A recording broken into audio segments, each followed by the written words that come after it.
Pessoal, passando bem rápido aqui com vocês para informar de uma matéria que eu acabei de ler aqui no site Conju, né, um site de referência em conteúdo jurídico. E o Conju informa o seguinte: o STF tem maioria a favor de resolução do TSE contra fake news nas eleições. Vou subir aqui para vocês esse conteúdo, que eu achei muito interessante, quis trazer ele aqui nas minhas redes sociais. Bem, para quem não sabe, o TSE, lá no segundo turno das eleições gerais de 2022, editou uma resolução, tá?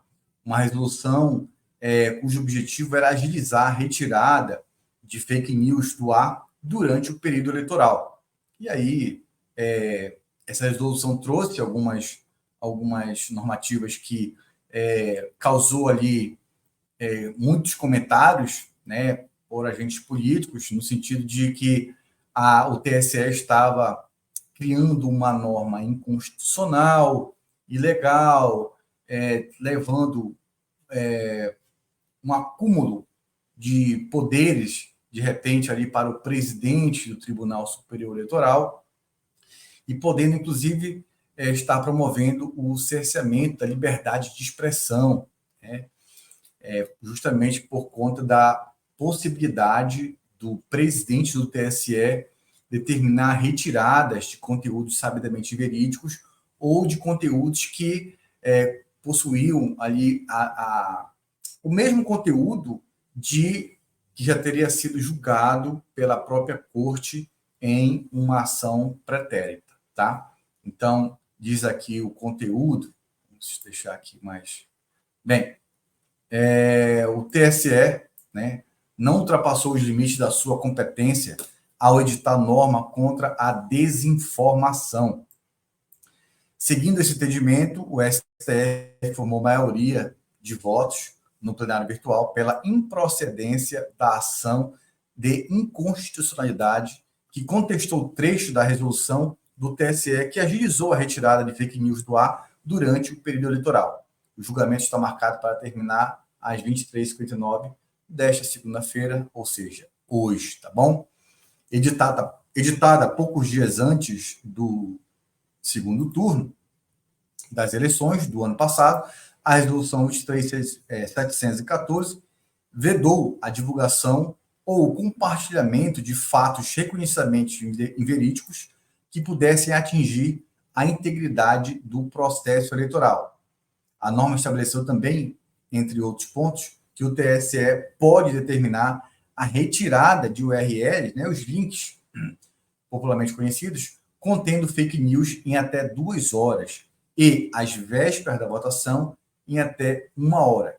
E que, no caso de mentiras replicadas, o presidente do tribunal pode estender a decisão de remoção para todos os conteúdos.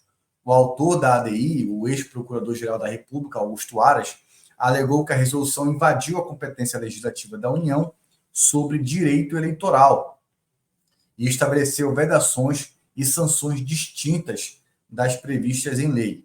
Além disso, a resolução teria ferido a liberdade de manifestação do pensamento e alijado o Ministério Público das iniciativas de ações voltadas a proteger a normalidade das eleições. O relator da ADI, o ministro Fachin, sustentou em defesa, né, da norma que, no âmbito das fake news veiculadas por meio da internet, há um descompasso entre a ciência do fato e a remoção do seu conteúdo. Dessa forma, segundo ele, enquanto o tempo de reação é curto, o potencial estrago à integridade do processo eleitoral é incomensurável.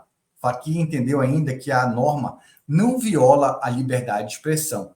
Nesse sentido, segundo ele, a resolução impede que tal direito seja usado para erodir a legitimidade do processo eleitoral e, por isso, não pode ser acusada de instituir censura prévia, conforme já assentado por este STF em diversas oportunidades e pelo TSE, não se pode utilizar de um dos fundamentos da democracia, a liberdade de expressão, para atacá-la. O sistema imunológico da democracia não permite tal prática parasitária, acrescentou ministro Fachin. Por coincidência, pessoal, eu acabei de ter aqui conhecimento da publicação de um livro. Vou pegar aqui, porque eu acabei de comprar esse livro. Eu vi esse livro numa publicação de um professor constitucionalista, tá? E rapidamente fui aqui no site, fiz a aquisição desse livro, porque eu entendo ser da mais alta relevância para o momento atual que nós vivemos, tá bom? E o título do livro é Como Salvar a Democracia. E esse livro, tá? É dos mesmos autores de como as democracias morrem. E eu sugiro veementemente que vocês, entendendo possibilidade, adquiram ambos os livros, pois eles são livros altamente relevantes para tratarmos deste assunto tão importante que é o fortalecimento da democracia, não só brasileira, mas as democracias liberais do mundo, elas estão realmente passando por situações, pelo momento delicado na sua história, e esses embates, esses conteúdos, né, essas normas editadas, no caso do TSE, uma ADI como essa, ela obviamente é de interesse de toda a sociedade. Há quem defenda, de forma legítima, inclusive, tá? Que de repente o tribunal poderia ter excedido ali as suas competências. Mas também há quem defenda, de forma legítima também, que não, assim como está decidindo o STF. E também argumentando o seguinte, que se a própria democracia não conseguir implementar obstáculos, barreiras de contenção, para que muitas vezes investidas realizadas, feitas contra ela, ela vai sucumbir, tá?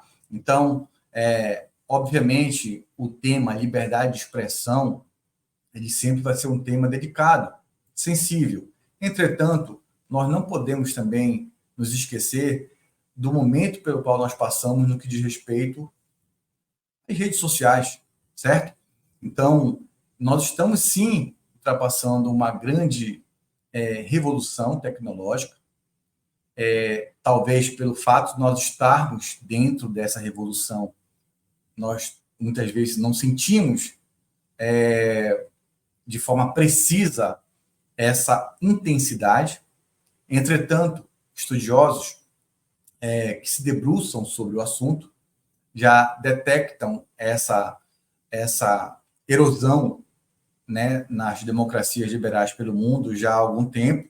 Isso vem sendo relatado em livros, vem sendo relatado em artigos científicos, e aí eu sugiro a vocês que, caso tenham interesse no assunto, que é um assunto muito relevante para a nossa sociedade, e também prazeroso, inclusive, e polêmico, e também de fundamental importância para a própria existência da nossa democracia, porque se hoje nós temos também debates sobre a erosão, né, a ruptura que pode acontecer numa democracia consolidada como a dos Estados Unidos, com certeza absoluta, a democracia brasileira também não está imune.